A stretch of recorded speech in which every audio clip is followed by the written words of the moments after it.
Hello guys, இன்றைக்கி என்ன பார்க்க போகிறோம்னா மணத்தக்காளி கீரை சட்னி தாங்க பார்க்க போகிறோம்.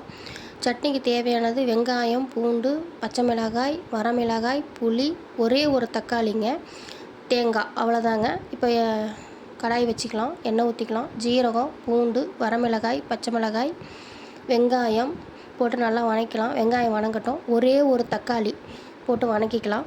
அதுக்கப்புறம் கீரையை போட்டு நல்லா வதக்கி எடுத்துக்கோங்க. இதில் என்னென்னா நம்ம தண்ணியே சேர்க்க போகிறதில்ல, அந்த கீரையில் வர தண்ணியே போதும். நல்லா வேகட்டும், மூடி வச்சிடலாம். இப்போ இந்த ஸ்டேஜில் தேங்காய் போட்டுக்கலாம். தேவையான அளவு உப்பு போட்டுக்கலாம். நல்லா வதங்கட்டும். இப்போ நெல்லிக்காய் சைஸ் புளி போதுங்க. நல்லா ஆற வச்சு அரைச்சி எடுத்தோம்னா நம்ம சட்னி ரெடி. ரொம்ப டேஸ்ட்டாக இருக்கும். சுட சுட சாதத்துக்கு சூப்பராக இருக்கும். இப்போ தாளிப்பு நீங்கள் தாளிப்பு எடுத்தாலும் எடுத்துக்கலாம், இல்லைன்னா அவாய்ட் பண்ணிடலாம். இந்த வீடியோ பிடிச்சிருந்தால் லைக் பண்ணுங்கள், ஷேர் பண்ணுங்கள், மறக்காமல் சப்ஸ்கிரைப் பண்ணிவிடுங்க. தேங்க்யூ.